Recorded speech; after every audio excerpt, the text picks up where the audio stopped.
আর এখানে দেখেন digital market কেবলমাত্র একটি চাকরি নয়, এটি ব্যবসা করার একটি গুরুত্বপূর্ণ উপাদান। আমরা প্রতিনিয়ত সবাই কিন্তু কোনো না কোনো ব্যবসার সাথে জড়িত হই বা হয়ে আছি। ঠিক আছে না? তো তাদের এই ব্যবসা প্রক্রিয়া সম্পর্কে জানার জন্য হলেও কিন্তু এটা আমাদের জন্য জানা জরুরি। আপনি দেখা যাইতেছে অনেকে আছে আপনার ফ্রেন্ড লিস্টে অনেকে থাকতে পারে যার একটা ক্লথ বিজনেস আছে বা পোশাক-আশাকের বিজনেস আছে। বাট সে আ কোথায় সেল করবে এমন কোনো ওয়ে পাইতেছে না। বা কার দ্বারা সেল করে নিবে বা কার দ্বারা এই বিজ্ঞাপনটা দিয়ে নিবে সে তাকে খুঁজে পাইতেছে না। কিন্তু ওই যে বিশ্বাসযোগ্যতা সেইটা নাই। তো এরকম অনেক প্রতিষ্ঠানের সাথে বা নিজেও যদি ফিউচারে কখনো ব্যবসা করতে চান সেক্ষেত্রেও কিন্তু অনেক অপরচুনিটি আছে। আমি যেটা বললাম ডিজিটাল মার্কেটারটা কি?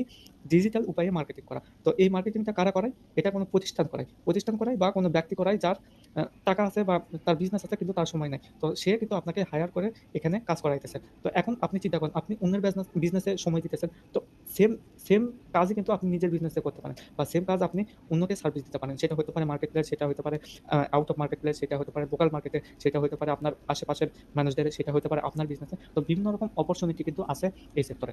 তো আশা করি বুঝতে পারছেন